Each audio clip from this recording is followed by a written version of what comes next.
나이가 조금씩 들어가면서 인생을 좀 돌아보는 시간들이 많아져요. 제가 살아온 삶의 여정을 쭉 돌아보면 군데군데 아니 어쩌면 가장 중요한 순간마다 생각나는 분이 한 분 계시는데요. 저희 어머니이십니다. 이제 한날에 가셨는데 언제나 그 어머님이 나의 삶 속에 중요한 부분에 함께 계셨고 그리고 어머니를 생각하면 제일 먼저 떠오르는 것이 찬송이었어요. 그 찬송가가 435장이죠. 우리 찬송에 나의 영원하신 기업 생명보다 귀하다. 이 찬송 보면 1절 보면 나의 영원하신 기업 생명보다 귀하다. 나의 갈 길 다가도록 나와 동행하소서. 영원하신 기업. 이 땅의 기업이 아니라 하늘나라의 그 영원한 기업. 저희 어머님이 그 어머님이 태어나셨던 그 저희 외가죠. 외가에서 가장 먼저 예수님을 믿으셨어요. 혼자 예수님을 믿으시다 보니까 여러 가지 많이 어려웠죠. 그런데 아마도 10대 말쯤에서 은혜를 받으셨던 것 같아요. 은혜를 경험하고 지금까지 살아왔던 내 삶이 아니라 앞으로 하나님께서 인도하실 내 삶이 있겠구나. 이 땅이 아니라 영원한 하늘나라의 그 기업을 체험하셨던 것 같아요. 그래서 새벽마다 나와서 기도하면서 어느 순간 그런 기도가 나오더래요. 하나님, 제가 이제 나이가 돼서 시집을 가야 되는데 다른 거 다 안 보겠습니다. 예수 믿는 가정으로만 보내주시면 그러면 제가 다른 거 다 안 보고 가겠습니다. 정말 그 기도가 응답이 돼가지고요. 그래서 그 예수를 잘 믿는 어느 권사님 가정으로 저희 이제 할머니 되시겠죠? 이제 시집을 가시게 된 거예요. 근데 거기까지는 좋은데 가시면서 그 전에 기도하실 때 하나 기도를 더 하셨는데 만일에 저에게 아들을 주시면 그 아들을 하나님께 드리겠습니다. 저하고는 전혀 상관없이 그래서 제가 태어났고요. 저는 어릴 적부터 목사가 돼야 되는 줄 알고 저의 소명을 생각해 보면 저의 소명은 저에게서 시작된 것이 아니라 저희 어머님으로부터 시작된 것 같아요. 저희 어머님. 물론 저하고 뭐 상의하지는 않으셨지만 시편 71편 6절에 나오는 대로 내가 모태에서부터 주를 의지하였으며 나의 어머니의 배에서부터 주께서 나를 택하셨사오니 나는 항상 주를 찬송하리이다. 이 소명, 어머님으로부터 시작된 그 소명이 저에게 사실은 저의 소명이 어머니로부터 시작된 거죠. 이 소명이라는 것은 원래 내가 정하는 게 아니잖아요. 소명은 내가 하고 싶어서 하는 게 아니죠. 만일에 소명이 내가 하고 싶어서 하는 거라면 하다가 하기 싫으면 그만둘 수 있잖아요. 근데 이 소명은 내가 시작한 일이 아니라 하나님께서 시작하신 일이기 때문에 하나님께서 그만두시지 않는 한 나의 소명은 결코 거두어질 수 없죠. 더군다나 나하고 소명이 시작된 것이 아니라 저희 어머님하고 시작된 것이기 때문에 제가 이 소명의 길을 가다 보면 어렵고 힘들고 지치고 그래서 이걸 꼭 해야 될까 하는 생각이 들 때 그때 저의 귀에 들려오는 이 어머님의 이 찬양 소리. 저의 소명은 저희 어머님이십니다. 힘들고 어렵지만 끝까지 포기하지 않고 이 길을 갈 수 있는 것. 그것은 이 어머니의 이 찬송 소리가 아닐까. 2절도 보세요. 세상 북이 안일함과 모든 명예 버리고 험한 길을 가는 동안 나와 동행하소서. 저희 어머님이 일생이 그런 것 같아요. 저희 어머님이 이제 예수 믿는 집으로 시집은 오셨지만 저희 할아버님은 예수를 끝까지 반대하시던 분이었어요. 핍박이 심했죠. 저희 할머님은 좋은 권사님이신데 나쁜 시어머니였어요. 그런 분 있죠. 네. 교회에서는 좋은 권사님인데 집에서는 별로 좋지 않은 나쁜 시어머니. 저희 아버님도 제가 알기로는 다정다감한 분도 아니셨어요. 저희 어머님이 어떻게 그 삶을 살아내셨을까? 그러면 그때 하나님을 의지하며 날마다 부르셨던 찬양이 이것이 아니었을까? 제가 가끔 어머니가 제가 어릴 적에 새벽 기도를 가시면 따라갔어요. 따라가서 이렇게 옆에서 누워서 뭐 졸거나 그러다 깨보면 어머니 기도하고 계셨어요. 기도하고 계신데 그 어머님이 기도하실 때 그 모습을 보면 정말 눈물이었어요. 눈물. 어머님이 기도 끝나고 일어나시면 주위에 그 마룻바닥이었는데 주위가 흥건하게 젖을 정도로 아마도 인생을 살면서 어려운 힘든 일들을 다 하나님 앞에 눈물로 쏟아내지 않으셨을까. 근데 그때 어린 마음에 그 어머니의 모습을 보면요. 그렇게 울며 기도하셨는데 일어날 때는 환하게 웃으시며 일어나는 어머니 얼굴을 보면서 어머님은 이 땅에 살지만 하늘에 가까운 분이 아닐까 뭐 그런 생각을 했었어요. 그 눈물. 그런데 그 눈물로 부르셨던 찬양이 바로 이 찬양이었죠. 마지막 3절도요. 어둠 골짝 지나가며 험한 바다 건너서 천국 문에 이르도록 나와 동행하소서. 지난 2004년에 제가 이제 미국 생활 정리하고 한국에 들어와서 목회를 하고 있는데 전화가 왔어요. 동생에게 전화가 왔는데 어머님이 병원에 가셨는데 췌장암, 당관암이라는 거예요.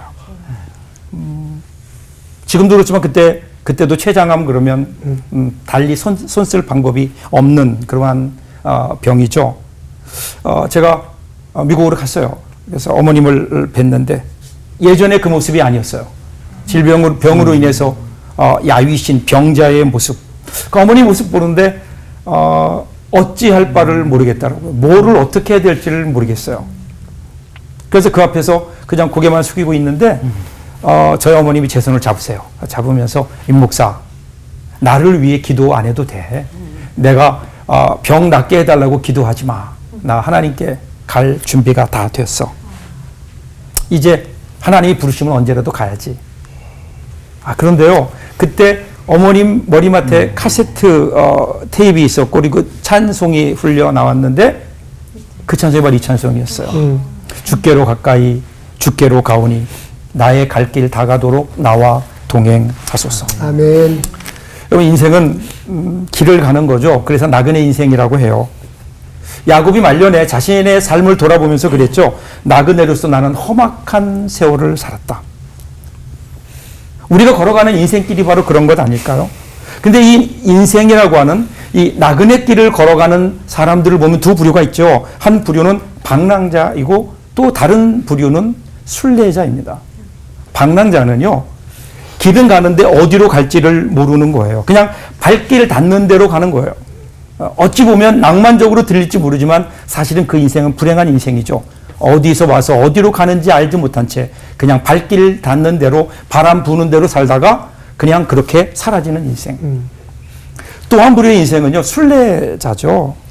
어디서 와서 어디로 가는지를 아는 거예요. 영원한 본향, 영원한 기업이 있는 그곳을 향해 한 걸음, 두 걸음, 비록 힘들고 어렵지만 분명한 목표를 향해 나아가는, 주님을 따라 그 발걸음으로 옮겨가는, 그 길이 광야길이든 그 길이 아스팔트로 포장된 길이든 상관없이 그 길의 끝에 영원한 기업이 있기에 그 길을 향해 힘있게 나아가는 그 발걸음, 순례자의 발걸음 아니었을까요?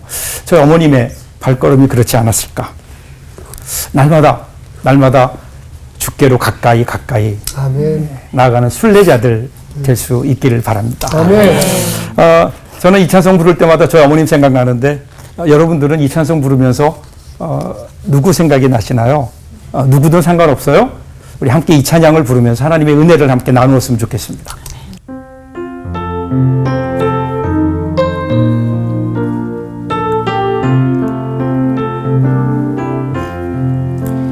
나의 영원하신 기업 생명보다 귀하다.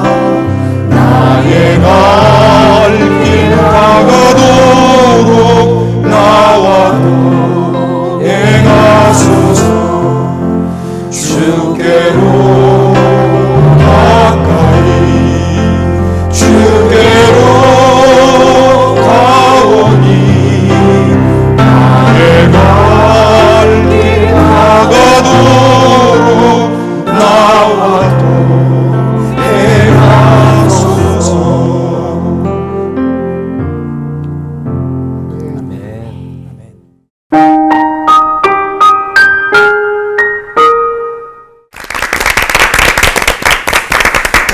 찬송 부르다 보면 울컥해가지고 막 울면서 부르는 찬송 많이 있잖아요. 네. 그런데 어머님이 부르던 찬송은 못 참죠, 진짜. 근데 저는 찬송 부르시다가 임 목사님 우시겠다 했는데 잘 참으셨어요. 네, 이게 아무래도 자리가 자리니만큼. 네. 저희가 약간 울컥했어요. 그죠? 네. 어머니 그런 힘든 와중에서도 항상 새벽 예배 때 주님 만나시면서 이 찬양 부르시면서 위로를 많이 받으셨을 것 같은데 목사님은 아드님의 입장에서 옆에서 그렇게 지켜보신 입장에서 특별히 어떤 가사에 어떤 은혜를 받으셨을까 한번 생각나시는 부분이 있을까요? 저희 어머니 모습 보면서 사실은 어느 부분이라기보다는 전체적인 어떤 고백이었던 것 같고요. 만일에 제 입장에서 본다면 주께로 가까이 주께로 가오니 나의 갈 길 다가도록 후렴 부분인 것 같아요. 후렴 부분. 주님께 날마다 나아가는 삶. 머무는 것이 아니고 다른 데로 새는 게 아니라 날마다 주님 앞으로 나아가는 삶. 저희 어머님이 그런 말씀을 한번 하셨어요. 나는 내 소원이 있다면 나는 내 신앙의 피크가 내 신앙의 최고점이 내가 죽는 순간이었으면 좋겠다. 많은 경우 우리가 인생을 살면서 과거 얘기를 하거든. 우리 신앙을 얘기하면 내가 옛날에는 내가 청년부 때는 군대 갔을 때는 옛날에 신앙이 가장 빛났던 시간이 과거라면 조금 아쉽죠. 저희 어머니 그때 그 말씀 들으면서 제 마음속에 굉장히 큰 감동이 있었던 게 내 신앙의 최고는 피크는 아직 오지 않았다는 거죠. 진짜 도전이 되는 말씀이네요. 그래서 주께로 가까이 날마다 그러지 않았을까. 예. 그 말씀을 듣고 보니까 왜 나이가 들어갈수록 찬양 부르면서 천국 가는 게 소원이라고들 그러시는지 좀 이해가 확 다가왔어요. 그러다 보니 인생을 방랑자로 사는 사람, 순례자로 사는 사람의 그 끝이 어떻게 다를까 한번 또 구체적으로 좀 나눠주시면 좋겠습니다. 네. 우리 동방영주님의 찬양 중에 사명이라는 찬양이 있죠. 네. 거기서 험한 산도 나는 괜찮소. 노래는 안 할게요. 바다 끝이라도 나는 괜찮소. 네. 그런데 마지막이 나는 달려가겠소. 라는 거예요. 나는 달려가겠소. 그 달려감의 끝이 어딜까? 그러니까, 그 순례자와 방랑자의 다른 점은 내가 가는 이 길의 끝에 뭐가 있을까? 누가 계실까? 하는 거죠. 저희 어머니 보면 고단한 삶이 목적지가 아니잖아요. 그것은 지나가는 길이고 목적지는 영원한 기업이 있는 하나님 나라였거든요. 그 모습 보면서 우리가 과연 좋은 길이 뭘까? 많은 사람들이 어디가 좋은 길인가를 찾죠. 그래서 사실은 진짜 좋은 길은 뭐가 좋은 길일까요? 왕복 8차선 이렇게 포장되어 있는 도로가 좋은 길일까요? 우리가 구정 때 아니면 명절이 돼서 우리가 고향을 내려갈 때 길이 엄청 막히잖아요. 막 내려가는 길이 엄청 막혀요. 그런데 옆을 보면 옆에 서울로 올라오는 길은 텅텅 비어 있어요. 야, 여기 너무 힘들다. 이건 좋은 길이 아니야. 그리고 비어 있는 길로 가지고 유턴해 오면 어떻게 될까요? 원하는 길에 가지 못하잖아요. 비록 여기는 꽉 막혀 있지만 여기에서 시간을 보내고 7시간, 8시간을 지내면서도 가야 되는 이유는 그 길의 끝에 사랑하는 가족들이 있고 부모님이 계시고 고향이 있기 때문인 거죠. 네. 그래서 이 길의 끝에 우리를 기다리고 계신 주님, 그뿐이 아니라 사실은 그 끝에서만 기다리신 분이 아니라 우리가 그 길을 갈 때 우리와 함께 하시며 우리를 격려하시고 응원하시는 주님이 계시기에 그것이 더 가까이, 주께 더 가까이 나가는 순례자의 삶이 아닐까 그렇게 생각합니다. 네.